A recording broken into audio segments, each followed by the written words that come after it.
Hi friends, അപ്പോൾ ഇന്ന് രാത്രി മുതൽ രാവിലെ വരെയുള്ള ഒരു റൂട്ടീനായിട്ടുള്ളൊരു വീഡിയോ ആണ് ഇന്ന് കാണിക്കുന്നത്. എല്ലാവരും എൻ്റെ ചാനലൊന്ന് സബ്സ്ക്രൈബ് ചെയ്യുക, വീഡിയോ ഇഷ്ടപ്പെട്ടാൽ ലൈക്ക് ചെയ്യാം. അപ്പോൾ രാവിലത്തേക്കുള്ള കടല വെള്ളത്തിൽ കുതിരാനിട്ടു. പിന്നെ ഇത് റേഷൻ അരിയാണ്. ഇതൊരു 3 ഗ്ലാസ് ഞാൻ കുതിർക്കാൻ വെക്കുന്നുണ്ട്. ഇത് രാവിലെ വെള്ളമൊക്കെ കളഞ്ഞിട്ട് നന്നായിട്ട് മിക്സിയിലടിച്ച് പൊടിച്ചിട്ട് ഉപ്പും വെള്ളമൊക്കെ കൂട്ടി നമുക്ക് പുട്ട് ഉണ്ടാക്കാനാണ് പ്ലാന്. അങ്ങനെ ഉണ്ടാക്കുന്നവരുണ്ടെങ്കിൽ കമൻറ്റ് ബിലോ. അപ്പോൾ എൻ്റെ ഉമ്മ ഉണ്ടാക്കുന്നത് കണ്ടിട്ട് എനിക്ക് ഭയങ്കര ഇഷ്ടമാണ് ഈ ചോറ്റരി പുട്ട്. അപ്പോൾ അതൊക്കെ അടച്ചു വെച്ചു. പിന്നെ രാത്രി ഹസ്സിന് എന്തായാലും ചപ്പാത്തി വേണം. അപ്പോൾ ഇന്ന് ചോറ് ലേശം കുറവായതുകൊണ്ട് എനിക്കും മൂക്കും ചപ്പാത്തി ഉണ്ടാക്കാണ്. അപ്പോൾ നോർമലി എല്ലാവരും ചപ്പാത്തി കുഴക്കുന്ന പോലെ ചൂടുവെള്ളത്തിൽ ചപ്പാത്തി നന്നായിട്ട് ചപ്പാത്തിക്കുള്ള പൊടി നന്നായിട്ട് കുഴച്ചെടുത്ത് കുറച്ച് മതി, വളരെ കുറച്ച് മതി. അങ്ങനെ ചപ്പാത്തിക്ക് ചുടലാണ്. പിന്നെ ഉച്ചക്ക് ഇന്ന് വെണ്ടക്ക താളിച്ചതും പച്ചക്കറിയും.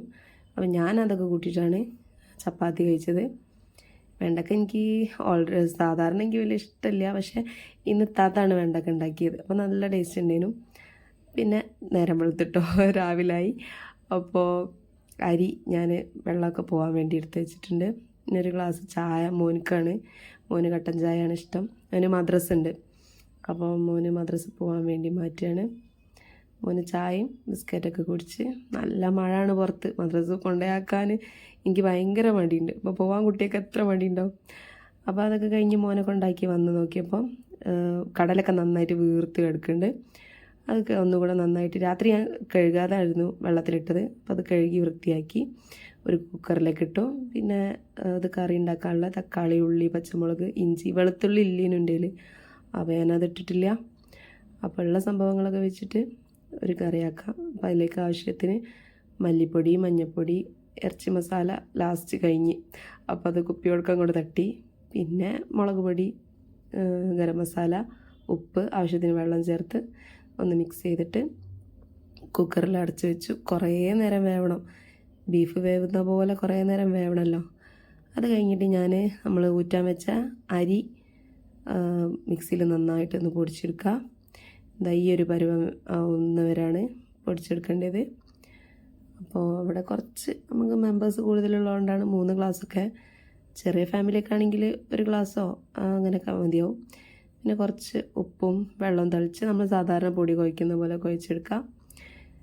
പിന്നെ നമ്മൾ പുട്ടെങ്ങനെ ഉണ്ടാക്കുക അതേപോലെ ഉണ്ടാക്കാം. അപ്പോൾ പുട്ടിന് വേണ്ടിയിട്ട് ഞാനൊരു തേങ്ങ പൊട്ടിച്ച് ചിരണ്ടി വെച്ചിട്ടുണ്ട്. അങ്ങനെ പുട്ടും കുറ്റി ഒക്കെ കഴുകി വൃത്തിയാക്കി. പുട്ടും കുറ്റി കഴുകാൻ ഞാൻ ഈ ഒരു സംഭവം ആട്ടോ എടുക്കുക. ഇത് വാങ്ങുമ്പോൾ ഇവിടെ സ്പോഞ്ച് പോലെ ഇരുന്ന് ഒരു സാധനം, അത് പോയി. അപ്പോൾ ഞാനവിടെ തുണി വെച്ച് കെട്ടിയാണ്. അപ്പോൾ ചിലർ ആയിരിക്കും ഇതൊക്കെ ഒഴിവാക്കി കൂടെയെന്ന്. അങ്ങനെ ഒഴിവാക്കിയ ഒരാളാണ് ആ കിടക്കുന്നത് മുറ്റത്ത്. അപ്പോൾ അങ്ങനെ ഒഴിവാക്കാതെ എന്താ ശരിയാവില്ലല്ലോ. അപ്പോൾ അവിടെ ഒരു തുണി വെച്ചിട്ട് അഡ്ജസ്റ്റ് ചെയ്ത് പിന്നെ ഞാൻ പുട്ടുണ്ടാക്കാൻ തുടങ്ങുകയാണ്. ആദ്യം തേങ്ങ ഇട്ടു, പിന്നെ പൊടി ഇട്ടു, അങ്ങനെ നോർമലി ഉണ്ടാക്കുന്ന പോലെ. പിന്നെ ചിരട്ട വെച്ചിട്ടാണ് ഞാൻ ഇത് കുറ്റി അടിക്കുക. ഈ മൂടി വെക്കുന്ന സാധനം എനിക്ക് വലിയ താല്പര്യമില്ല. അങ്ങനെ പിന്നീന്ന് കുത്താൻ എനിക്ക് അങ്ങനെ വലിയ അറിവൊന്നുമില്ല. എന്നാലും പുട്ട് ഞാൻ നന്നായിട്ട് കുത്തും. രാവിലെ തന്നെ ചളി അടിക്കാമെന്ന് വിചാരിക്കേണ്ട. അപ്പോൾ അങ്ങനെ പുട്ട് ബാക്കിയുള്ളതൊക്കെ ചുട്ടെടുക്കുകയാണ്. പുട്ടൊക്കെ ആയപ്പോഴേക്കും മോനെത്തി. അപ്പം ഞാനും മോനും കൂടെ പുട്ടും കടലക്കറിയും കഴിക്കുകയാണ്. ഞാൻ ഉണ്ടാക്കിയോണ്ട് പറയല്ല, അടിപൊളി ടേസ്റ്റ് ചെയ്യുന്നു. കടലക്കറി എനിക്ക് ഏറ്റവും ഇഷ്ടപ്പെട്ട ബ്രേക്ക്ഫാസ്റ്റിൽ ഒരു ബ്രേക്ക്ഫാസ്റ്റാണ് കേട്ടോ ഈ പുട്ടും കടലെന്ന് പറഞ്ഞാൽ. അപ്പോൾ നല്ല ടേസ്റ്റും ഉണ്ടായിരുന്നു. അപ്പോൾ അതൊക്കെ കഴിച്ച് ഞാനും മോനും കൂടെ പുട്ടൊക്കെ കഴിച്ച് മോന് വാരിക്കൊടുത്ത്. രാവിലെ തന്നെ ഫോണൊക്കെ ചോദിച്ച് കരയാം. പിന്നെ അതിലേക്ക് നല്ല ചൂടുള്ള പാൽ ചായയും കൂടെ ആയപ്പം ആഹാ അന്തസ്.